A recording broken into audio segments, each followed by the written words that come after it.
هاي، ازيكم يا حلوياتي؟ عاملين ايه؟ ورجعت لكم بفيديو جديد، وهو ان انا النهارده هوريكم ازاي نعمل صور زي كده، عشان فعلا الطريقه دي مميزه جدا وهتعجبكم قوي في الصور والتصاميم. تعالوا بقى اوريكم ازاي بنعمل كده.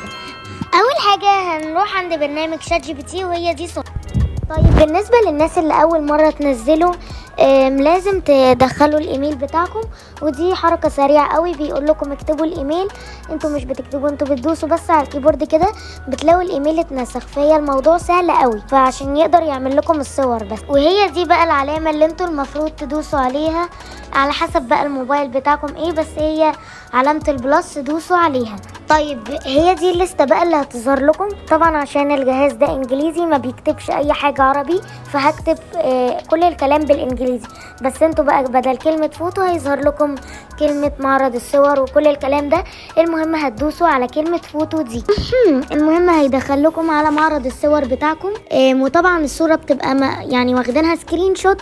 فالمهم بقى هنختار الصوره اللي انتم عايزينها من معرض الصور بالطريقه دي كده بالظبط. المهم بقى بعد ما تضغطوا على الرسالة هتدوسوا كلمة done أو موافق، على حسب بقى اللي ظهر لكم. المهم ان هي كلمة الموافقة.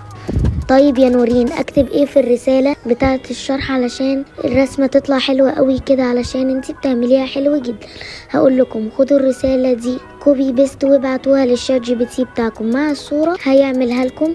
بس طبعا بقى ما حسب الصورة بتاعتكم غيروا فيها، وهتبعتوا الرسالة من الزرار ده. وده كده بقى بعد ما بعتناها، وهو كده بيبدأ يكتب ويعمل البتاعة. طيب هو كده بيقول creating image كده، ان هو بيعمل الصورة. وبعد كده قال لي image created، يعني الصورة اتعملت. بصوا بقى يا جماعة حلاوة الصورة، بجد صورة عبقرية. ده طبعا زي ما انتم شايفين التصوير مش احسن حاجة، بس هي حاجة يعني في الحقيقة حاجة كده رهيبة جدا من الجمال. وبس كده، وهي دي كانت طريقة الشرح اللي هي بتعمل صور مميزة بأي شكل.